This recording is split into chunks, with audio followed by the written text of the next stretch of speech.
La memoria de Shakespeare, Jorge Luis Borges. 25 de agosto, 1983. Vi en el reloj de la pequeña estación que eran las 11 de la noche pasadas. Fui caminando hasta el hotel. Sentí, como otras veces, la resignación y el alivio que nos infunden los lugares muy conocidos. El ancho portón estaba abierto, la quinta a oscuras. Entré en el vestíbulo cuyos espejos pálidos repetían las plantas del salón. Curiosamente el dueño no me reconoció y me tendió el registro. Tomé la pluma que estaba sujeta al pupitre, la mojé en el tintero de bronce y al inclinarme sobre el libro abierto, ocurrió la primera sorpresa de las muchas que me depararía esa noche. Mi nombre, Jorge Luis Borges, ya estaba escrito y la tinta todavía fresca. El dueño me dijo: «Yo creí que usted ya había subido». Luego me miró bien y se corrigió.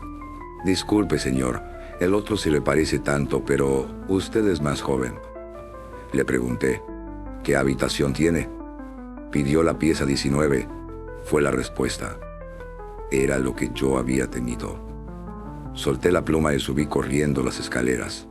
La pieza 19 estaba en el segundo piso y daba a un pobre patio desmantelado en el que había una baranda, y, lo recuerdo, un banco de plaza. Era el cuarto más alto del hotel. Abrí la puerta que se dio. No habían apagado la araña. Bajo la despiadada luz me reconocí.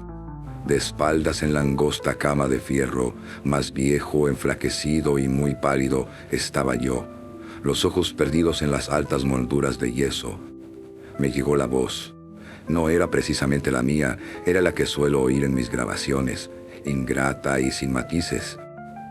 «Qué raro», decía. «Somos dos y somos el mismo, pero nada es raro en los sueños».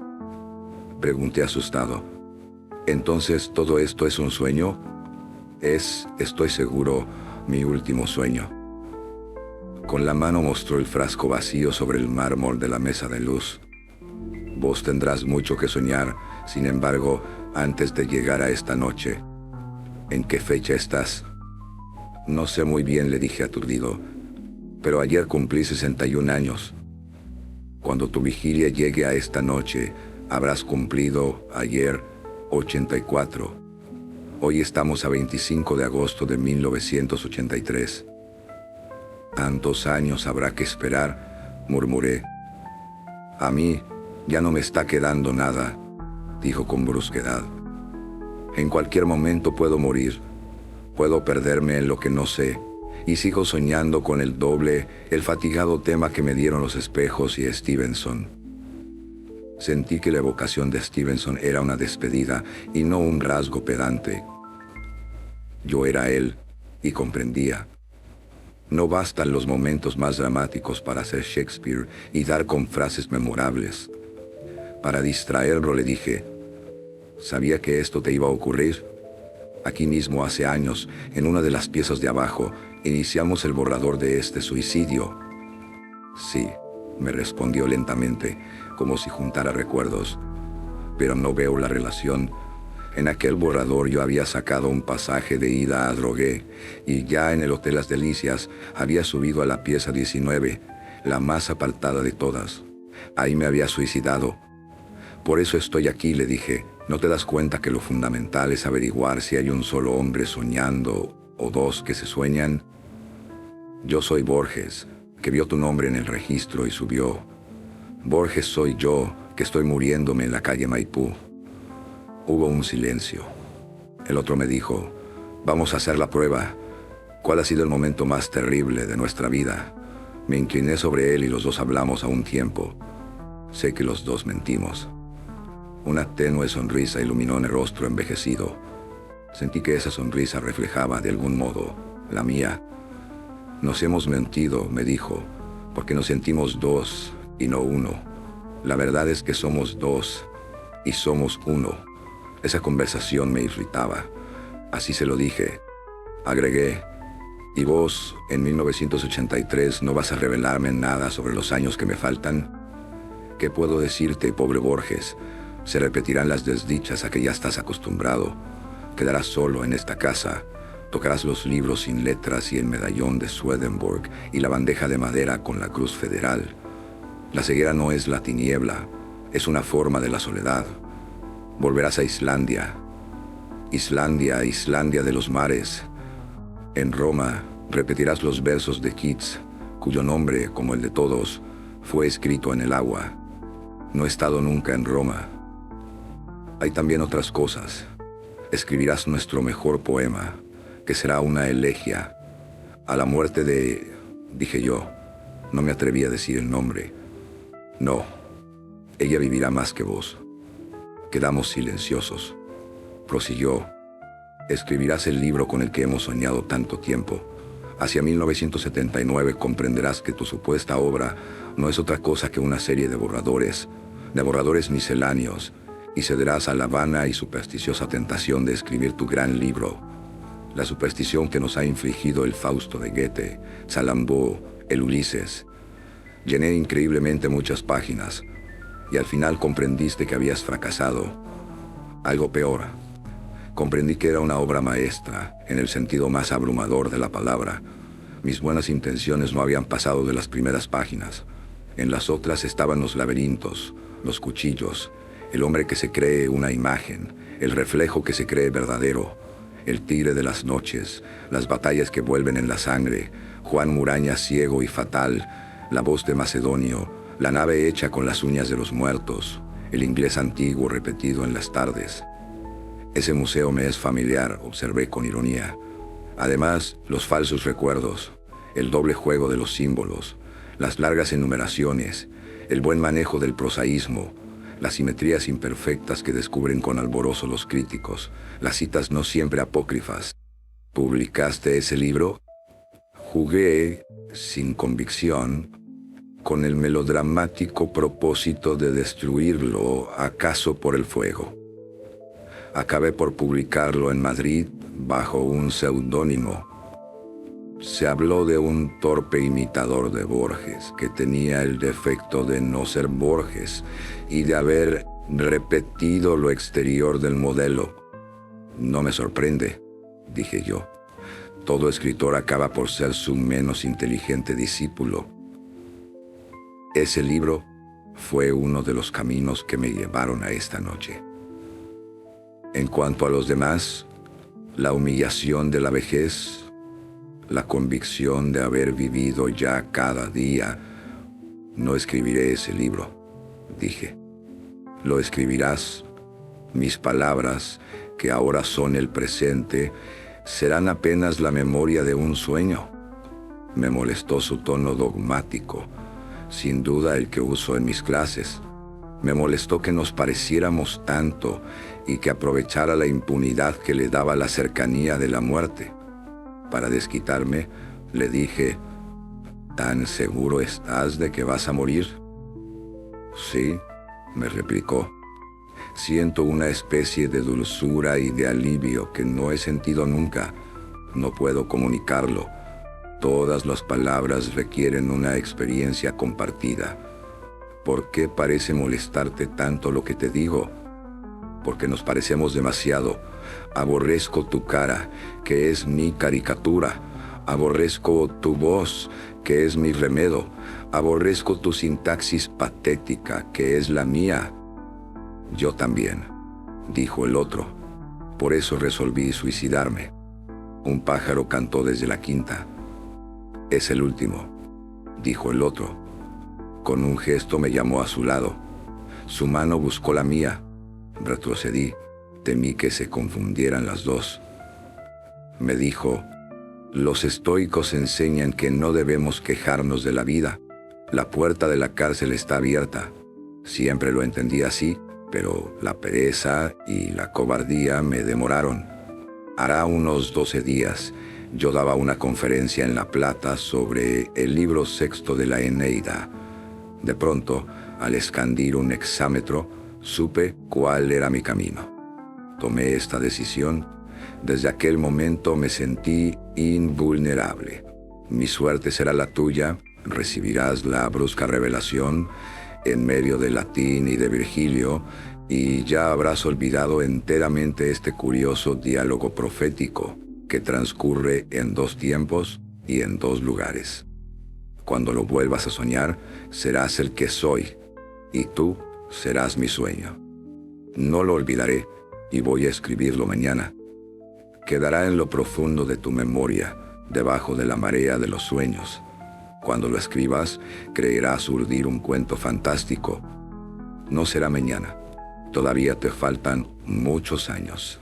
Dejó de hablar, comprendí que había muerto. En cierto modo yo moría con él.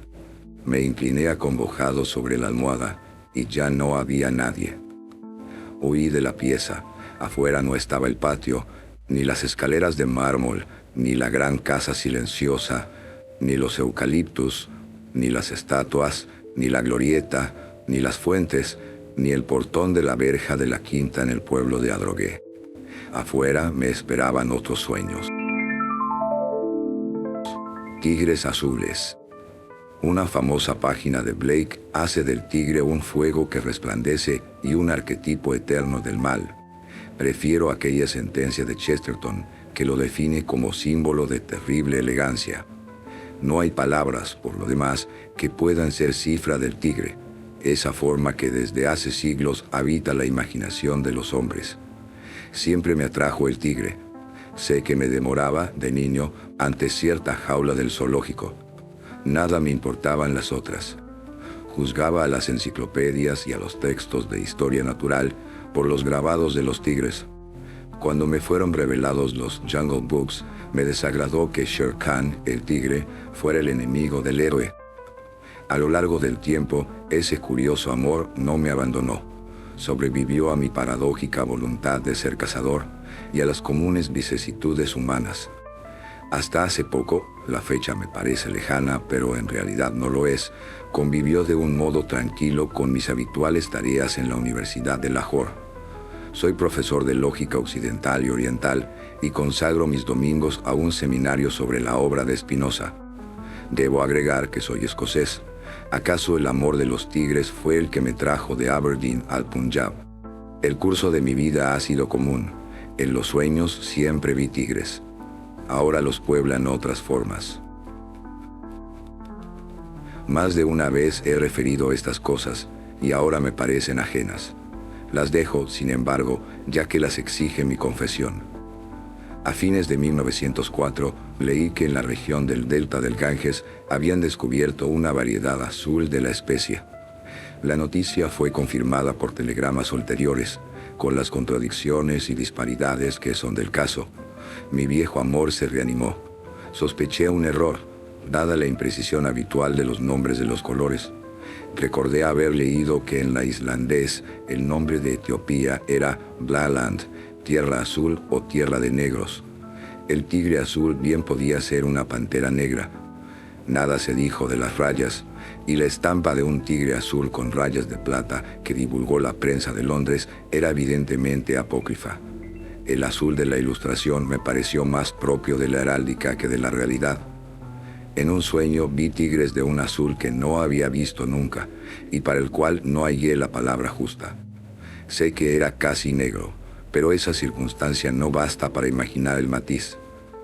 Meses después, un colega me dijo que en cierta aldea muy distante del Ganges había oído hablar de tigres azules.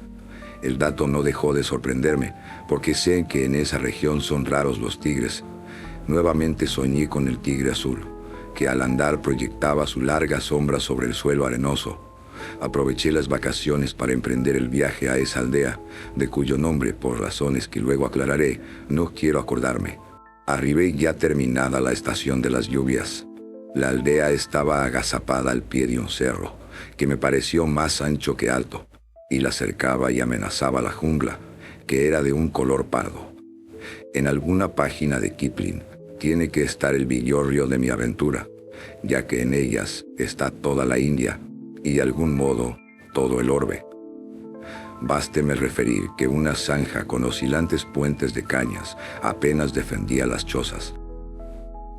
Hacia el sur había ciénagas y arrozales, y una hondonada con un río limoso cuyo nombre no supe nunca, y después, de nuevo, la jungla. La población era de hindúes. El hecho que yo había previsto no me agradó. Siempre me he llevado mejor con los musulmanes, aunque el Islam, lo sé, es la más pobre de las creencias que proceden del judaísmo. Sentimos que en la India el hombre pulula. En la aldea sentí que lo que pulula es la selva, que casi penetraba en las chozas. El día era opresivo y las noches no traían frescura. Los ancianos me dieron la bienvenida y mantuve con ellos un primer diálogo hecho de vagas cortesías. Ya dije la pobreza del lugar, pero sé que todo hombre da por sentado que su patria encierra algo único. Ponderé las dudosas habitaciones y los no menos dudosos manjares, y dije que la fama de esa región había llegado a Lahore.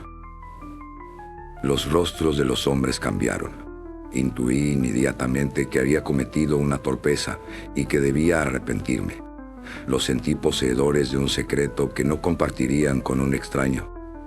¿Acaso veneraban al tigre azul y le profesaban un culto que mis temerarias palabras habrían profanado? Esperé a la mañana del otro día. Consumido el arroz y bebido el té, abordé mi tema. Pese a la víspera, no pude entender lo que sucedió. Todos me miraron con estupor y casi con espanto, pero cuando les dije que mi propósito era apresar a la fiera de la curiosa piel, me oyeron con alivio. Alguno dijo que lo había divisado en el lindero de la jungla. En mitad de la noche me despertaron. Un muchacho me dijo que una cabra se había escapado del redil y que yendo a buscarla, había divisado al tigre azul en la otra margen del río. Pensé que la luz de la luna nueva no permitía precisar el color, pero todos confirmaron el relato, y alguno, que antes había guardado silencio, dijo que también lo había visto. Salimos con los rifles y vi, o creí ver, una sombra felina que se perdía en la tiniebla de la jungla. No dieron con la cabra, pero la fiera que la había llevado bien podía no ser mi tigre azul. Me indicaron con énfasis unos rastros que, desde luego, nada probaban. Al cabo de las noches comprendí que esas falsas alarmas constituían una rutina. Como Daniel Defoe, los hombres del lugar eran diestros en la invención de rasgos circunstanciales. El tigre podía ser avistado a cualquier hora, hacia los arrozales del sur o hacia la maraña del norte, pero no tardé en advertir que los observadores se turnaban con una regularidad sospechosa. Mi llegada coincidía invariablemente con el momento exacto en que el tigre acababa de huir. Siempre me indicaban la huella y algún destrozo, pero el puño de un hombre puede falsificar los rastros de un tigre. Una que otra vez fui testigo de un perro muerto. Una noche de luna pusimos una cabra de señuelo y esperamos en vano hasta la aurora. Pensé al principio que esas fábulas cotidianas obedecían al propósito de que yo demorara mi estadía, que beneficiaba a la aldea, ya que la gente me vendía alimentos y cumplía mis quehaceres domésticos. Para verificar esa conjetura, les dije que pensaba buscar el tigre en otra región, que estaba aguas abajo. Me sorprendió que todos aprobaran mi decisión. Seguí advirtiendo, sin embargo, que había un secreto y que todos recelaban de mí. Ya dije que el cerro boscoso a cuyo pie se amontonaba la aldea no era muy alto. Una meseta lo truncaba. Del otro lado, hacia el oeste y el norte, seguía la jungla. Ya que la pendiente no era áspera, les propuse una tarde escalar el cerro. Mis sencillas palabras los consternaron. Uno exclamó que la ladera era muy escarpada. El más anciano dijo con gravedad que mi propósito era de ejecución imposible. La cumbre era sagrada y estaba vedada a los hombres por obstáculos mágicos. Quienes la hollaban con pies mortales corrían el albur de ver la divinidad y de quedarse locos o ciegos. No insistí, pero esa noche, cuando todos dormían, me escurrí de la choza sin hacer ruido y subí la fácil pendiente. No había camino y la maleza me demoró. La luna estaba en el horizonte. Me fijé con singular atención en todas las cosas, como si presintiera que aquel día iba a ser importante. Quizá el más importante de mis días. Recuerdo aún los tonos oscuros, a veces casi negros, de la hojarasca. Clareaba y en el ámbito de las selvas no cantó un solo pájaro. 20 o 30 minutos de subir y pisé la meseta. Nada me costó imaginar que era más fresca que la aldea, sofocada a su pie. Comprobé que no era la cumbre, sino una suerte de terraza, no demasiado dilatada, y que la jungla se encaramaba hacia arriba, en el flanco de la montaña. Me sentí libre, como si mi permanencia en la aldea hubiera sido una prisión. No me importaba que sus habitantes hubieran querido engañarme. Sentí que de algún modo eran niños. En cuanto al tigre, las muchas frustraciones habían gastado mi curiosidad y mi fe, pero de manera casi mecánica busqué rastros. El suelo era agrietado y arenoso. En una de las grietas, que por cierto no eran profundas y que se ramificaban en otras, reconocí un color. Era, increíblemente, el azul del tigre de mi sueño. Ojalá no lo hubiera visto nunca. Me fijé bien. La grieta estaba llena de piedrecitas, todas iguales, circulares, muy lisas y de pocos centímetros de diámetro. Su regularidad les prestaba algo artificial, como si fueran fichas. Me incliné, puse la mano en la grieta y saqué unas cuantas. Sentí un levísimo temblor. Guardé el puñado en el bolsillo derecho, en el que había una tijerita y una carta de Allahabad. Estos dos objetos casuales tienen su lugar en mi historia.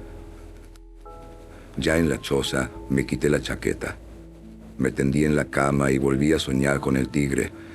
En el sueño observé el color. Era el del tigre ya soñado y el de las piedritas de la meseta. Me despertó el sol alto en la cara. Me levanté. La tijera y la carta me estorbaban para sacar los discos. Saqué un primer puñado y sentí que aún quedaban 2 o 3. Una suerte de cosquilleo, una muy leve agitación dio calor a mi mano. Al abrirla, vi que los discos eran 30 o 40.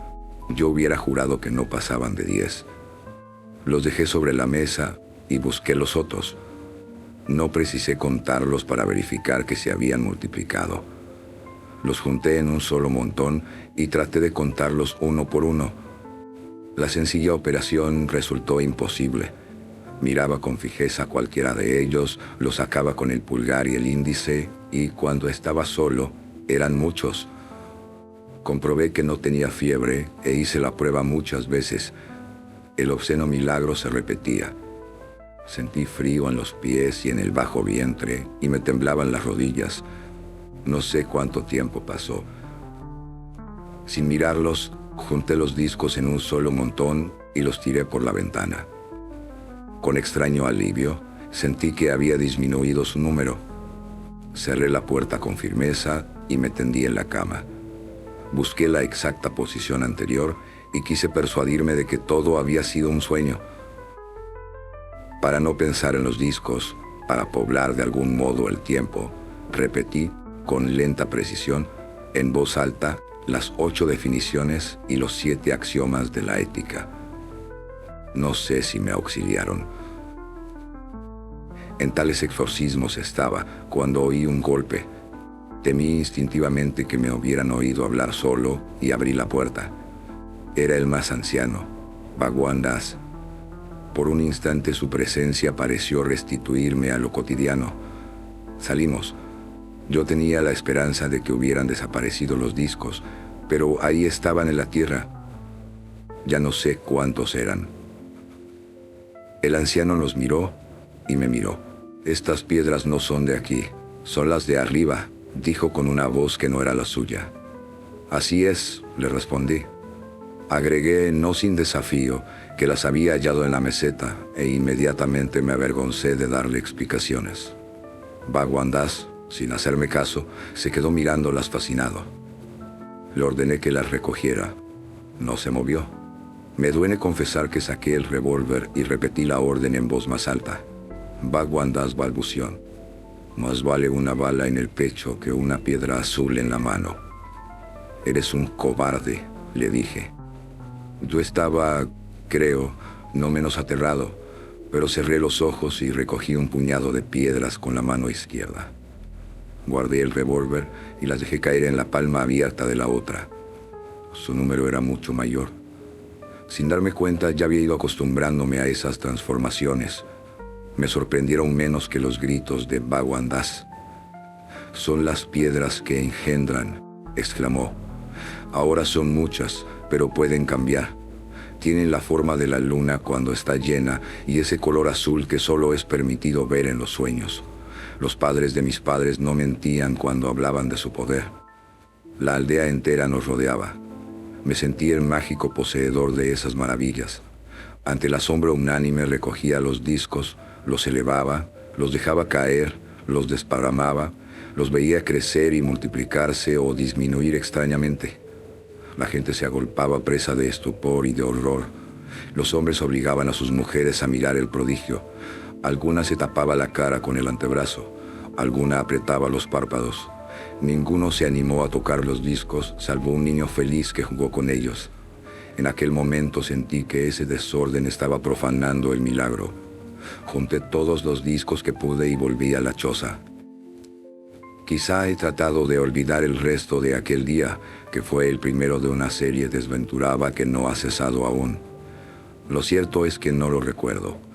Hacia el atardecer pensé con nostalgia en la víspera que no había sido particularmente feliz, ya que estuvo poblada como las otras por la obsesión del tigre.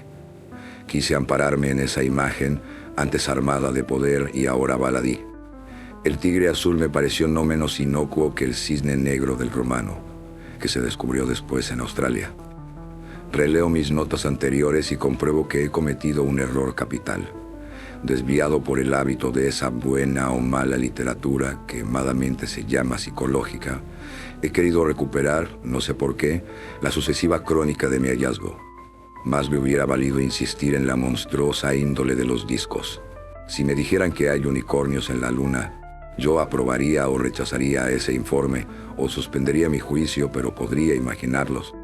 En cambio, si me dijeran que en la luna 6 o 7 unicornios pueden ser 3, yo afirmaría de antemano que el hecho era imposible. Quien ha entendido que 3 y 1 son 4, no hace la prueba con monedas, con dados, con piezas de ajedrez o con lápices. Lo entiende y basta. No puede concebir otra cifra. Hay matemáticos que afirman que 3 y 1 es una tautología de 4, una manera diferente de decir 4.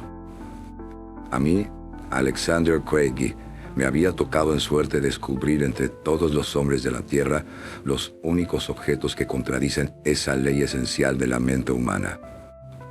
Al principio, yo había sufrido el temor de estar loco.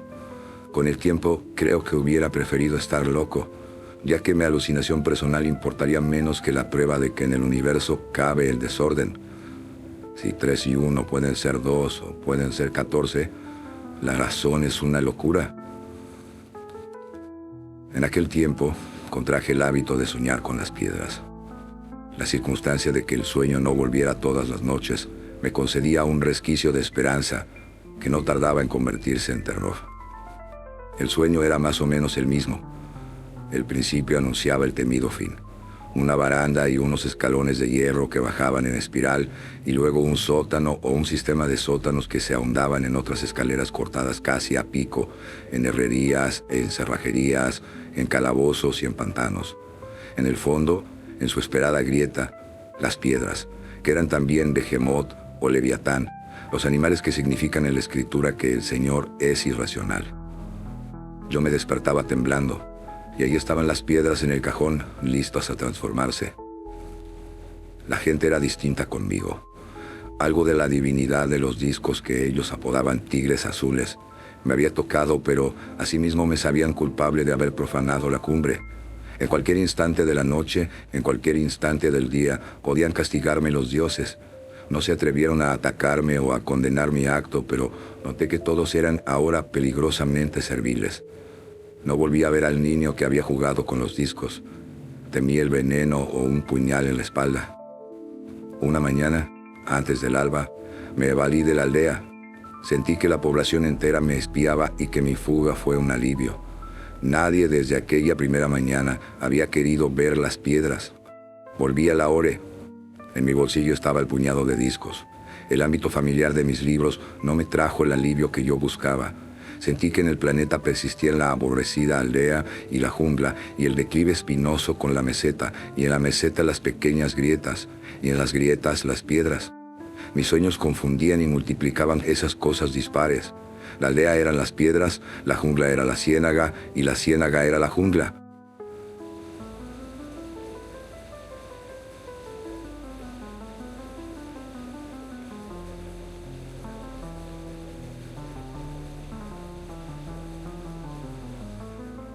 Rehuí la compañía de mis amigos.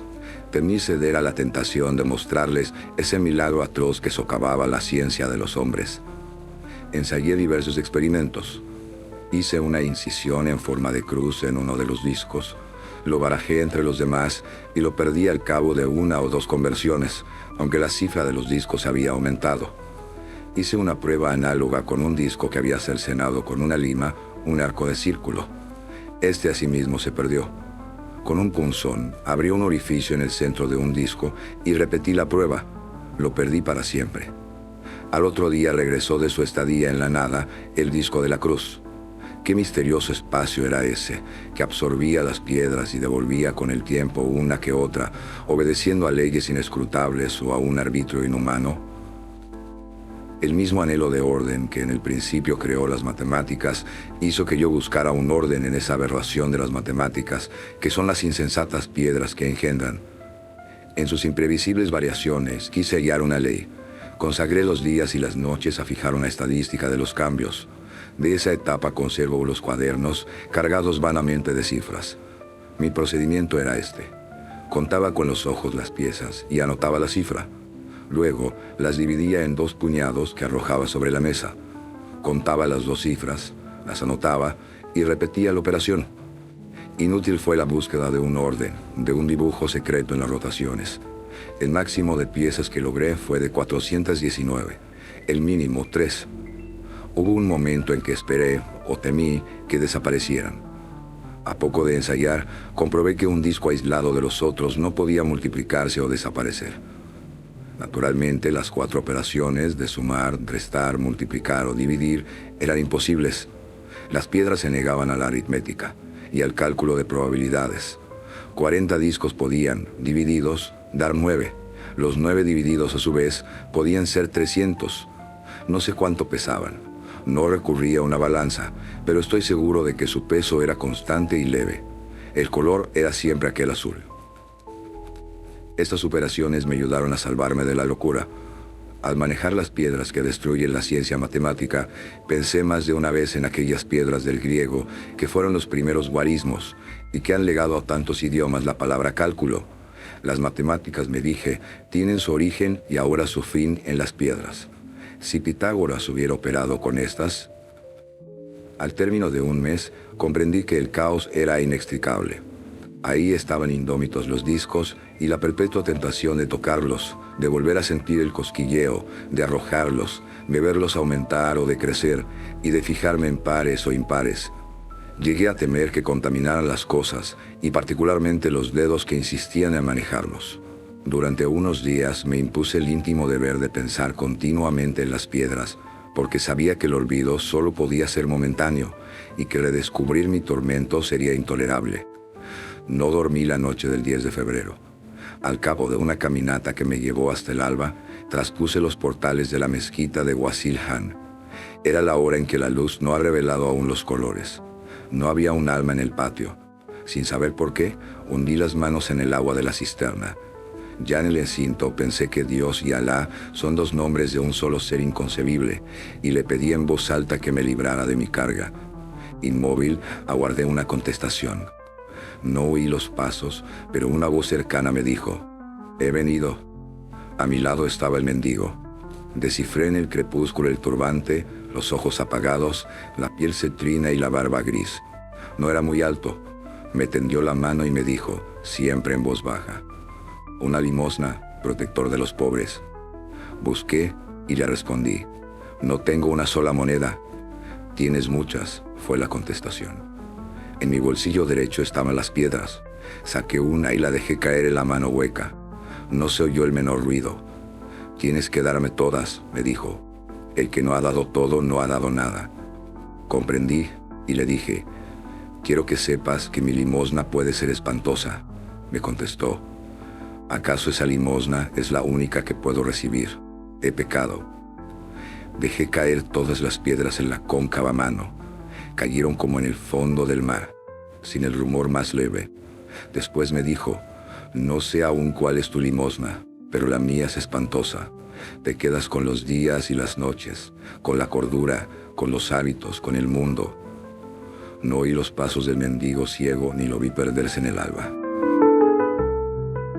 La rosa de Paracelso, de Kenzie, Writings, 345. En su taller, que abarcaba las 2 habitaciones del sótano, Paracelso pidió a su Dios, a su indeterminado Dios, a cualquier Dios, que le enviara un discípulo. Atardecía. El escaso fuego de la chimenea arrojaba sombras irregulares. Levantarse para encender la lámpara de hierro era demasiado trabajo. Paracelso, distraído por la fatiga, olvidó su plegaria. La noche había borrado los polvorientos alambiques y el atanor cuando golpearon la puerta. El hombre, soñoliento, se levantó, ascendió la breve escalera de caracol y abrió una de las hojas. Entró un desconocido. También estaba muy cansado. Paracelso le indicó un banco. El otro se sentó y esperó. Durante un tiempo no cambiaron una palabra. El maestro fue el primero que habló. «Recuerdo caras del occidente y caras del oriente», dijo no sin cierta pompa. «No recuerdo la tuya. ¿Quién eres y qué deseas de mí?» «Mi nombre es lo de menos», replicó el otro. 3 días y 3 noches he caminado para entrar en tu casa. Quiero ser tu discípulo. Te traigo todos mis saberes». Sacó un talego y lo volcó sobre la mesa. Las monedas eran muchas y de oro. Lo hizo con la mano derecha. Paracelso le había dado la espalda para encender la lámpara. Cuando se dio vuelta, advirtió que la mano izquierda sostenía una rosa. La rosa lo inquietó. Se recostó, juntó la punta de los dedos y dijo: «¿Me crees capaz de elaborar la piedra que trueca todos los elementos en oro y me ofreces oro? No es oro lo que busco, y si el oro te importa, no serás nunca mi discípulo». «El oro no me importa», respondió el otro. «Estas monedas no son más que una parte de mi voluntad de trabajo. Quiero que me enseñes el arte. Quiero recorrer a tu lado el camino que conduce a la piedra». Paracelso dijo con lentitud: «El camino es la piedra. El punto de partida es la piedra. Si no entiendes estas palabras, no has empezado aún a entender. Cada paso que darás es la meta». El otro lo miró con recelo. Dijo con voz distinta: «¿Pero hay una meta?». Paracelso se rió. «Mis detractores, que no son menos numerosos que estúpidos, dicen que no, y me llaman un impostor. No les doy la razón, pero no es imposible que sea un iluso. Sé que hay un camino». Hubo un silencio, y dijo el otro: «Estoy listo a recorrerlo contigo, aunque debamos caminar muchos años. Déjame cruzar el desierto. Déjame divisar siquiera de lejos la tierra prometida, aunque los astros no me dejen pisarla. Quiero una prueba antes de emprender el camino». «¿Cuándo?», dijo con inquietud Paracelso. «Ahora mismo», dijo con brusca decisión el discípulo. Habían empezado hablando en latín, ahora en alemán. El muchacho elevó en el aire la rosa. «Es fama», dijo, «que puedes quemar una rosa y hacerla resurgir de la ceniza por obra de tu arte. Déjame ser testigo de ese prodigio. Eso te pido, y te daré después mi vida entera». «Eres muy crédulo», dijo el maestro. «No he menester de la credulidad, exijo la fe». El otro insistió: «Precisamente porque no soy crédulo, quiero ver con mis ojos la aniquilación y la resurrección de la rosa». Paracelso la había tomado y al hablar jugaba con ella. «Eres crédulo», dijo. «¿Dices que soy capaz de destruirla?». «Nadie es incapaz de destruirla», dijo el discípulo. «Estás equivocado. ¿Crees por ventura que algo puede ser devuelto a la nada? ¿Crees que el primer Adán en el paraíso pudo haber destruido una sola flor o una brizna de hierba?». «No estamos en el paraíso», dijo tercamente el muchacho. «Aquí bajo la luna todo es mortal». Paracelso se había puesto en pie. ¿En qué otro sitio estamos? ¿Crees que la divinidad puede crear un sitio que no sea el paraíso? ¿Crees que la caída es otra cosa que ignorar que estamos en el paraíso? Una rosa puede quemarse, dijo con desafío el discípulo. Aún queda fuego en la chimenea, dijo Paracelso. Si arrojaras esta rosa a las brasas, creerías que ha sido consumida y que la ceniza es verdadera. Te digo que la rosa es eterna y que solo su apariencia puede cambiar. Me bastaría una palabra para que la vieras de nuevo. ¿Una palabra?, dijo con extrañeza el discípulo. El atanor está apagado y están llenos de polvo los alambiques. ¿Qué harías para que resurgiera? Paracelso le miró con tristeza. El atanor está apagado y están llenos de polvo los alambiques. En este tramo de mi larga jornada uso de otros instrumentos. No me atrevo a preguntar cuáles son, dijo el otro con astucia o con humildad.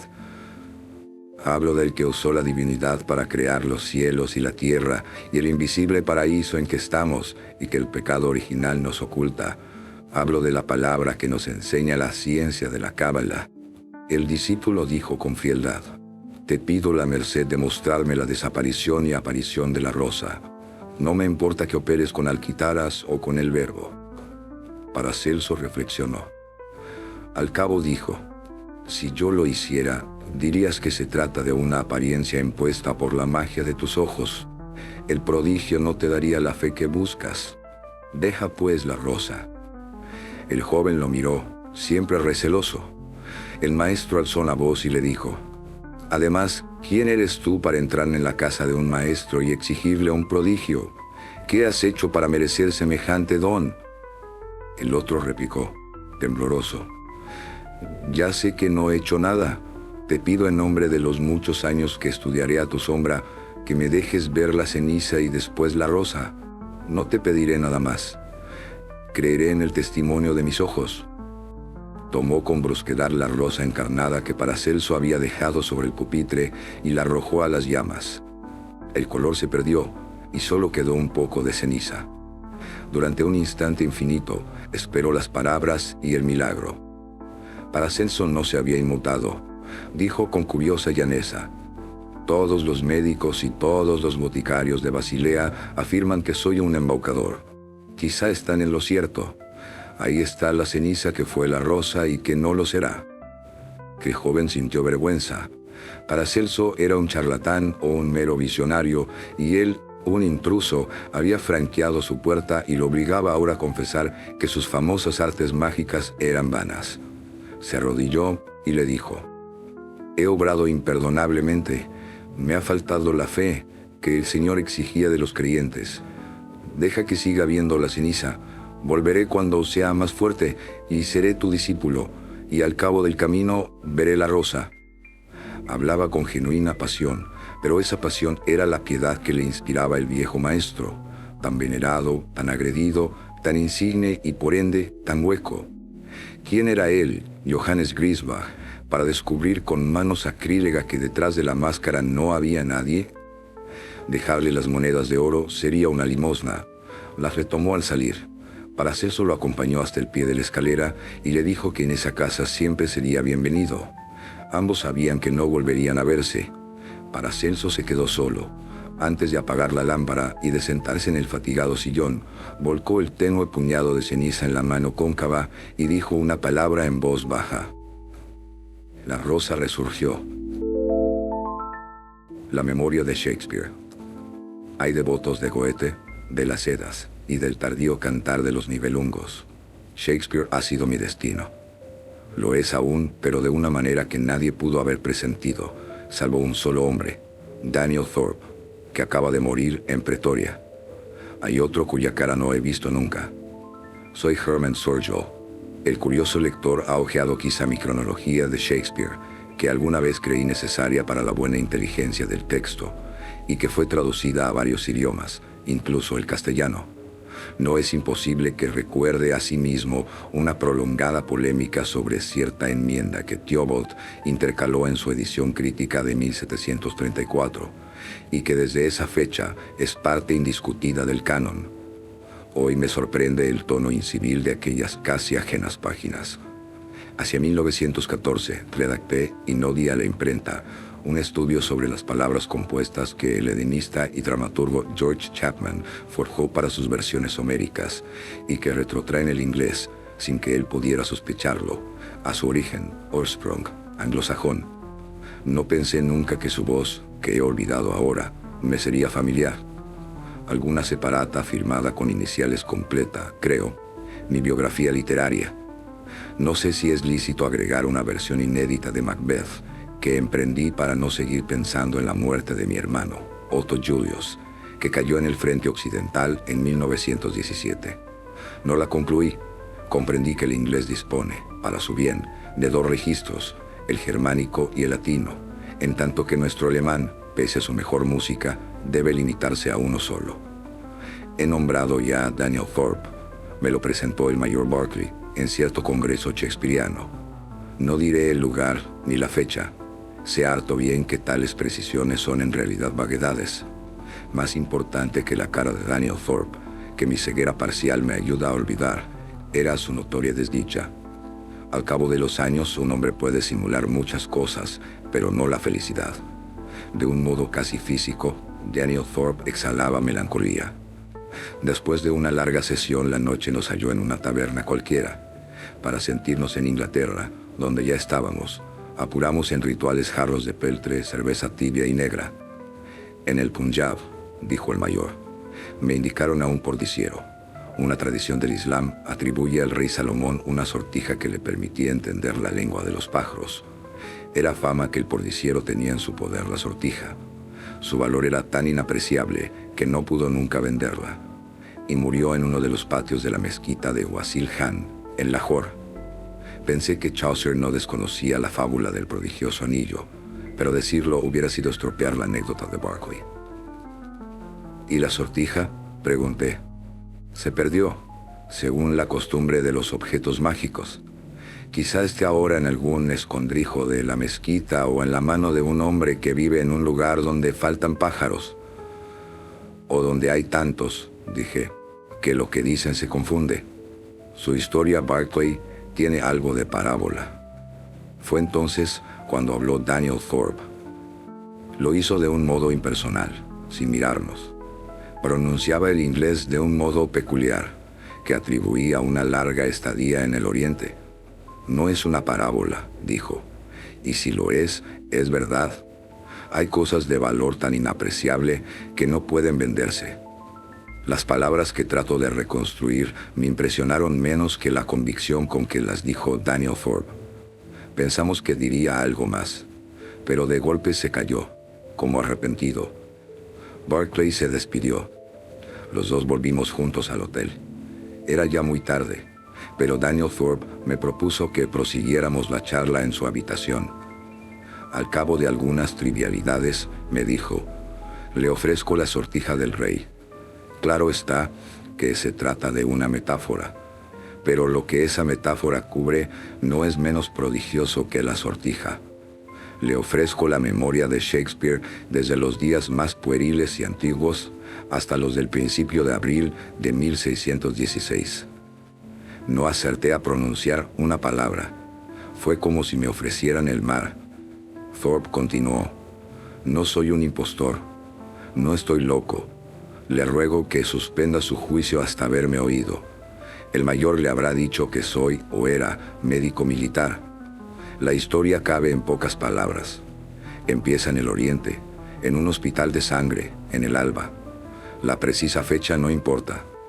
Con su última voz, un soldado raso, Adam Clay, a quien habían alcanzado 2 descargas de rifle, me ofreció, poco antes del fin, la preciosa memoria. La agonía y la fiebre son inventivas. Acepté la oferta sin darle fe. Además, después de una acción de guerra, nada es muy raro. Apenas tuvo tiempo de explicarme las singulares condiciones del don. El poseedor tiene que ofrecerlo en voz alta y el otro que aceptarlo. El que lo da, lo pierde para siempre. El nombre del soldado y la escena patética de la entrega me parecieron literarios, en el mal sentido de la palabra. Un poco intimidado le pregunté, ¿Usted ahora tiene la memoria de Shakespeare? Thorpe contestó. Tengo aún dos memorias, la mía personal y la de aquel Shakespeare que parcialmente soy. Mejor dicho, dos memorias me tienen. Hay una zona en que se confunden. Hay una cara de mujer que no sé a qué siglo atribuir. Yo le pregunté entonces, ¿qué ha hecho usted con la memoria de Shakespeare? Hubo un silencio. Después dijo, he escrito una biografía novelada que mereció el desdén de la crítica y algún éxito comercial en los Estados Unidos y en las colonias. Creo que es todo. Le he prevenido que mi don no es una sinecura. Sigo a la espera de su respuesta. Me quedé pensando. ¿No había consagrado yo mi vida, no menos incolora que extraña, a la busca de Shakespeare? ¿No era justo que al fin de la jornada diera con él? Dije, articulando bien cada palabra. Acepto la memoria de Shakespeare. Algo sin duda aconteció, pero no lo sentí. Apenas un principio de fatiga, acaso imaginaria. Recuerdo claramente que Thorpe me dijo, la memoria ya ha entrado en su conciencia, pero hay que descubrirla. Surgirá en los sueños, en la vigilia, al volver las hojas de un libro o al doblar una esquina. No se impaciente usted, no invente recuerdos. El azar puede favorecerlo o demorarlo, según su misterioso modo. A medida que yo vaya olvidando, usted recordará. No le prometo un plazo. Lo que quedaba de la noche lo dedicamos a discutir el carácter de Shylock. Me abstuve de indagar si Shakespeare había tenido trato personal con judíos. No quise que Thorpe imaginara que yo lo sometía a una prueba. Comprobé, no sé si con alivio o con inquietud, que sus opiniones eran tan académicas y tan convencionales como las mías. A pesar de la vigilia anterior, casi no dormí la noche siguiente. Descubrí, como otras tantas veces, que era un cobarde. Por el temor de ser defraudado, no me entregué a la generosa esperanza. Quise pensar que era ilusorio el presente de Thorpe. Irresistiblemente, la esperanza prevaleció. Shakespeare sería mío como nadie lo fue de nadie, ni en el amor ni en la amistad, ni siquiera en el odio. De algún modo, yo sería Shakespeare. No escribiría las tragedias ni los intrincados sonetos, pero recordaría el instante en que me fueron reveladas las brujas, que también son las parcas, y aquel otro en que me fueron dadas las vastas líneas. And shake the yoke of inauspicious stars from this world-weary flesh. Recordaría a Anne Hathaway como recuerdo a aquella mujer, ya madura, que me enseñó el amor en un departamento de Lübeck hace ya tantos años. Traté de recordarla y solo pude recobrar en empapelado, que era amarillo y la claridad que venía de la ventana. Este primer fracaso hubiera debido anticiparme los otros. Yo había postulado que las imágenes de la prodigiosa memoria serían, ante todo, visuales. Tal no fue el hecho. Días después, al afeitarme, pronuncié ante el espejo unas palabras que me extrañaron y que pertenecían, como un colega me indicó, al ABC de Chaucer. Una tarde, al salir del Museo Británico, silbé una melodía muy simple que no había oído nunca. Ya habrá advertido el lector el rasgo común de esas primeras revelaciones de una memoria que era, pese al esplendor de algunas metáforas, harto más auditiva que visual. De Quince afirma que el cerebro del hombre es un palimpsesto. Cada nueva escritura cubre la escritura anterior y es cubierta por la que sigue. Pero la todopoderosa memoria puede exhumar cualquier impresión, por momentánea que haya sido, si le dan el estímulo suficiente. A juzgar por su testamento, no había un solo libro, ni siquiera la Biblia, en casa de Shakespeare. Pero nadie ignora las obras que frecuentó: Chaucer, Gower, Spenser, Christopher Marlowe, la Crónica de Holinshed, el Montaigne de Florio, el Plutarco de North. Yo poseía de manera latente la memoria de Shakespeare. La lectura, es decir, la relectura, de esos viejos volúmenes sería el estímulo que buscaba. Releí también los sonetos, que son su obra más inmediata. Di alguna vez con la explicación, o con las muchas explicaciones. Los buenos versos imponen la lectura en voz alta. Al cabo de unos días recobré sin esfuerzo las R's ásperas y las vocales abiertas del siglo XVI. Escribí en la Zeitschrift für Germanische Philologie que el soneto 127 se refería a la memorable derrota de la Armada Invencible. No recordé que Samuel Butler, en 1899, ya había formulado esa tesis. Una visita a Stratford-on-Avon fue, previsiblemente, estéril. Después advino la transformación gradual de mis sueños. No me fueron deparadas, como a De Quincey, pesadillas espléndidas, ni piadosas visiones alegóricas a la manera de su maestro, Jean-Paul. Rostros y habitaciones desconocidas entraron en mis noches. El primer rostro que identifiqué fue el de Chapman. Después, el de Ben Jonson, y de un vecino del poeta que no figura en las biografías, pero que Shakespeare vería con frecuencia. Quien adquiere una enciclopedia no adquiere cada línea, cada párrafo, cada página y cada grabado. Adquiere la mera posibilidad de conocer algunas de esas cosas. Si ello acontece con un ente concreto y relativamente sencillo, dado el orden alfabético de las partes, ¿qué no acontecerá con un ente abstracto y variable, ondoyant et divers, como la mágica memoria de un muerto? A nadie le está dado abarcar en un solo instante la plenitud de su pasado.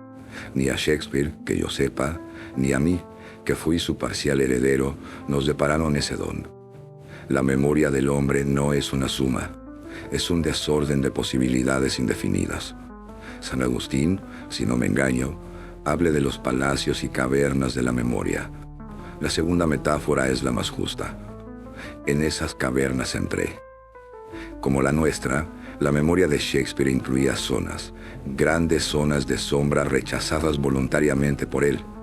No sin algún escándalo recordé que Ben Jonson le hacía recitar hexámetros latinos y griegos, y que el oído, el incomparable oído de Shakespeare, solía equivocar una cantidad entre la risotada de los colegas.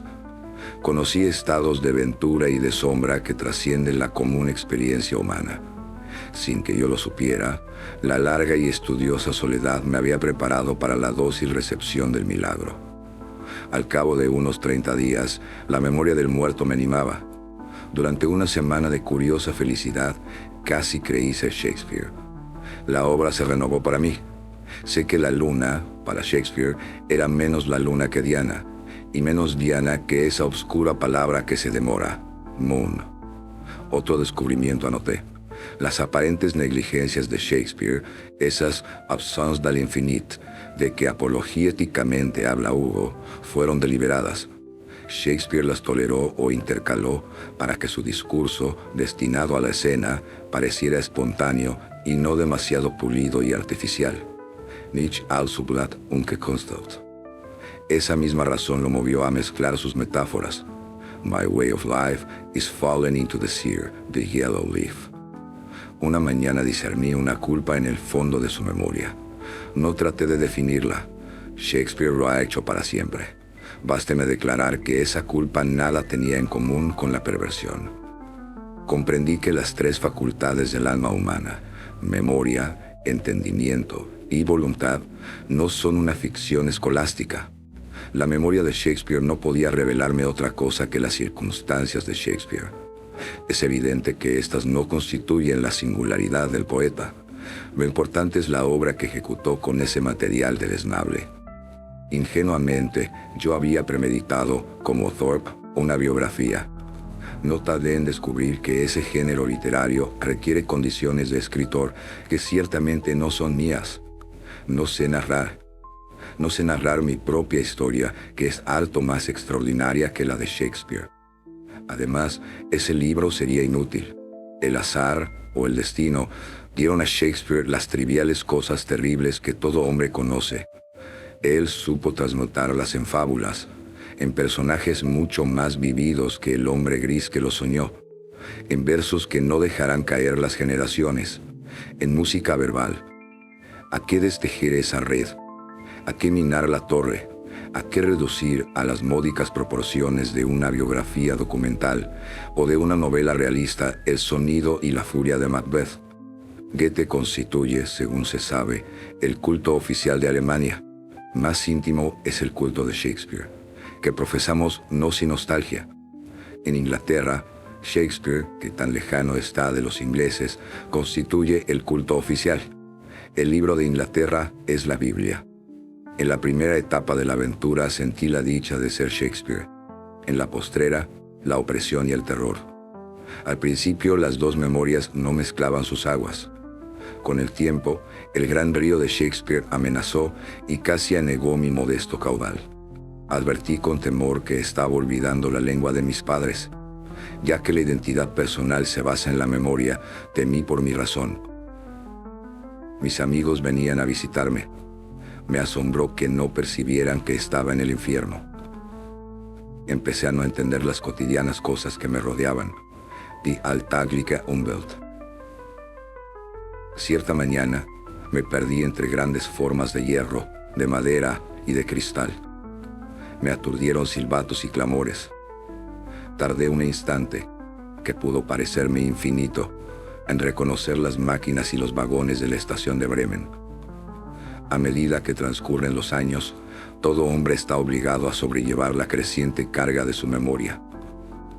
Dos me agobiaban, confundiéndose a veces, mía y la del otro, incomunicable.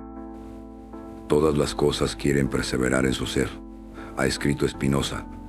La piedra quiere ser una piedra, el tigre un tigre. Yo quería volver a ser Hermann Sergel. He olvidado la fecha en que decidí liberarme. Di con el método más fácil. En el teléfono marqué números al azar. Voces de niño o de mujer contestaban. Pensé que mi deber era respetarlas. Di al fin con una voz culta de hombre. Le dije, ¿quieres la memoria de Shakespeare? Sé que lo que te ofrezco es muy grave. Piénsalo bien. Una voz incrédula replicó, afrontaré ese riesgo. Acepto la memoria de Shakespeare. Declaré las condiciones del don. Paradójicamente, sentía a la vez la nostalgia del libro que yo hubiera debido escribir y que me fue vedado escribir, y el temor de que el huésped, el espectro, no me dejara nunca. Colgué el tubo y repetí como una esperanza estas resignadas palabras. Simply the thing I am shall make me live. Yo había imaginado disciplinas para despertar la antigua memoria. Hube de buscar otras para borrarla. Una de tantas fue el estudio de la mitología de William Blake, discípulo rebelde de Swedenborg. Comprobé que era menos compleja que complicada.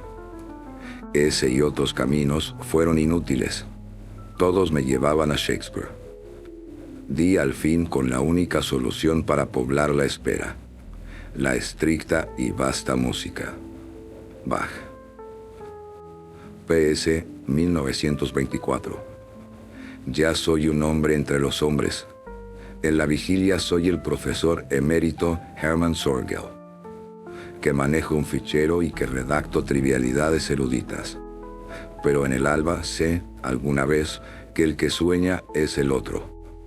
De tarde en tarde me sorprenden pequeñas y fugaces memorias que acaso son auténticas.